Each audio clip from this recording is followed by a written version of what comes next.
और आपको बहुत आशीष दे। मैं परमेश्वर का वचन आपके साथ शेयर करना चाहती हूँ। यशाया 5 की 16 और उसकी 20 और 21 जो हमें बताती है मनुष्य की बुराई, मनुष्य में बुराइयाँ जो किस तरीके से काम करती है और परमेश्वर कितना न्याय परमेश्वर है उन चीज़ों के लिए। तो परमेश्वर का वचन 16 में बताता है, परंतु सेनाओं का यहोवा न्याय करने के कारण धर्मी ठहरता है और पवित्र परमेश्वर धर्मी होने के कारण पवित्र ठहरता है। आमीन, हालेलुया। मतलब परमेश्वर हमारा इतना महान है कि जब वो न्याय करता है तो वो देखता नहीं है उसके आगे कौन है कौन नहीं है। वो किसी का पक्षपात नहीं करता, कोई छोटा कोई बड़ा, वो कुछ नहीं देखता। वो सिर्फ और सिर्फ न्याय करता है और न्याय वो करता है धर्म। न्याय के कारण वो महान ठहरता है। उसका न्याय इतना इतना क्लियर न्याय है उसका, इसके कारण वो महान ठहरता है। और वो धर्मी होने के कारण पवित्र ठहरता है। और न्याय वो धर्म से करता है, वो किसी का पक्षपात ना करते हुए न्याय करता है। तो इसीलिए वो धर्मी होने के कारण पवित्र ठहरता है। हम ऐसे परमेश्वर को मानते हैं। जब हम ऐसे परमेश्वर को मानते हैं तो क्या ये सारी चीज़ें हमारे अंदर होनी चाहिए। परमेश्वर का वचन क्या कह रहा है 20 में, क्या कहता है, हाय उन पर जो बुरे को भला और भले को बुरा कहते हैं। परमेश्वर का वचन बिल्कुल क्लियर कह रहा है, हाय उन पर जो बुरे को भला और भले को बुरा कहते हैं, जो अंधियारे को उजियाला और उजियाले को अंधियारा ठहराते हैं। मतलब आज दुनिया में हम क्या देखते हैं कि लोग क्या करते हैं कि ठीक है छोड़ना, हमें क्या लेना, बोल रहा है तो बोल, मतलब इसकी किसी की गलत बात में भी हाँ में हाँ कर देते हैं। वो चीज़ हमें नहीं करनी है। परमेश्वर का वचन बिल्कुल साफ मना कर रहा है। और अंधेरे को उजाला और उजाले को अंधेरा बोलते हैं। मतलब हमें किसी की गलत बात में हाँ में हाँ नहीं करनी है। हमें अपनी बात वो ही रखनी है। या तो फिर आप चुप रहो अगर आपको नहीं बोलना, नहीं तो गलत चीज़ों में हामी मत भरो। और कड़वे को मीठा और मीठे को कड़वा करके मानते हैं। मतलब जो कड़वाहट है उसको तो मीठा बता देते हैं और जो मीठा उसको कड़वा बता देते हैं।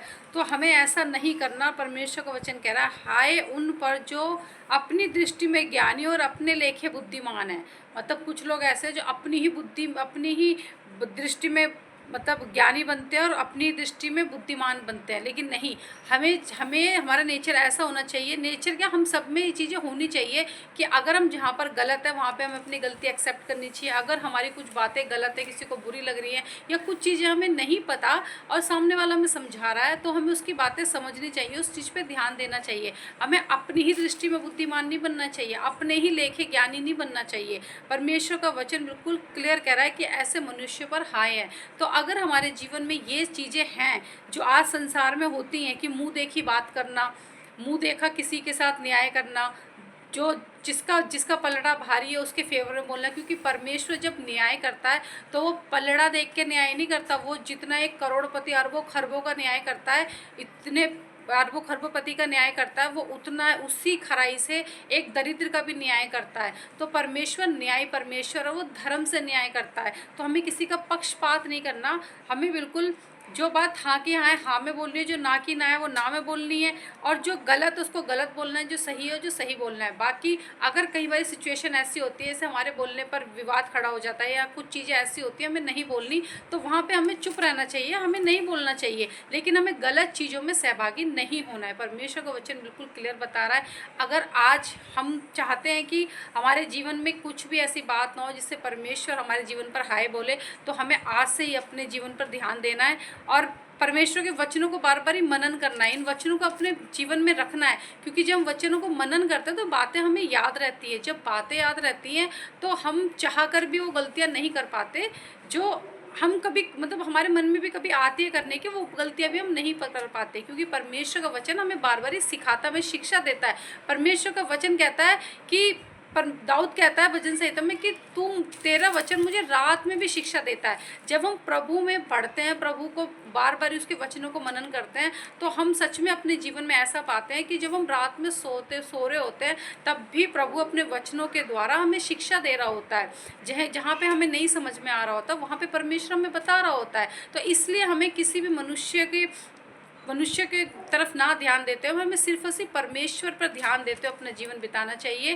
क्योंकि परमेश्वर ही हमारा न्यायी है और उसी ने हमें इस दुनिया में भेजा, उसी के पास हमें जाना है। तो सबसे पहला कर्तव्य, सबसे पहला हमारा मेन जीवन का मकसद ये होना चाहिए कि हम परमेश्वर की बातों को मानें, उसकी बातों पर चलें और उसकी बातों को अपने जीवन से लोगों तक बताएं।